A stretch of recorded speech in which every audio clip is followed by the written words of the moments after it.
C'est l'histoire d'un ophtalmologue devenu une icône. Le docteur Li Wenliang est mort dans un hôpital de Wuhan, emporté par le coronavirus. Il avait été contaminé après avoir soigné un patient et son état s'était rapidement dégradé jusqu'à cette récente interview.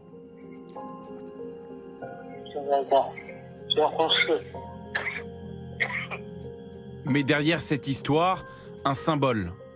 C'était lui qui, parmi les premiers, fin décembre dernier, avait alerté sur les réseaux sociaux. Un nouveau virus était apparu à Wuhan. Lavez-vous les mains, portez des masques et des gants. Mais il est alors interpellé par la police avec 7 de ses collègues. Les autorités estiment qu'ils répandent de fausses rumeurs. Dans une lettre de réprimande, il leur est reproché de diffuser des messages irresponsables et faux sur Internet. Dès l'annonce de sa mort, les hommages se sont multipliés, devant l'hôpital et sur les réseaux sociaux, où se mêlent messages de tristesse et de colère. Chose rare, de nombreux Chinois n'hésitent pas à critiquer les autorités. C'était le premier à trouver le virus, mais il s'est fait réprimander par la police. Cela prouve bien que l'on sous-estime la menace que peut être un virus.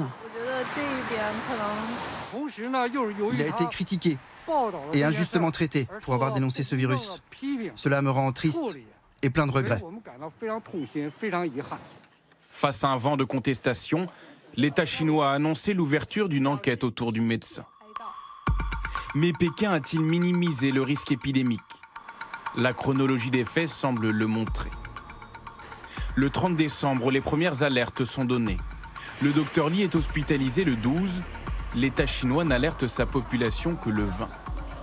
Entre-temps, le virus s'est propagé et a traversé les frontières.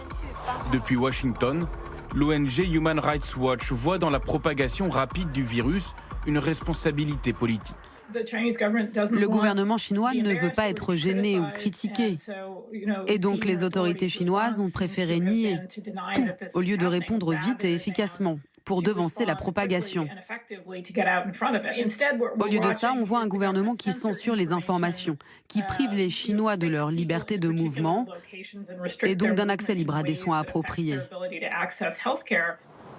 Aujourd'hui, une trentaine de pays sont touchés par le virus.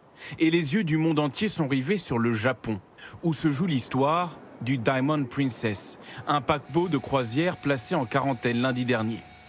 À son bord, le chiffre des passagers contaminés a triplé en 3 jours. Eux sont évacués par ces tunnels en plastique pour n'infecter personne à terre, mais à bord du navire, les touristes sont confinés et l'inquiétude ne cesse de grandir. Vous voyez, ma température est de 36,6. Je prends ma température régulièrement et je commence à devenir paranoïaque, car je l'ai prise 3 fois durant la dernière heure. S'ils étaient vraiment inquiets, nous serions en quarantaine dans un endroit sûr, pas sur un bateau infecté. Donald Trump, sauvez-nous. Le navire pourrait rester en quarantaine jusqu'au 15 février prochain. À ce jour, le coronavirus a infecté plus de 31 000 personnes, principalement en Chine, et en a tué environ 630.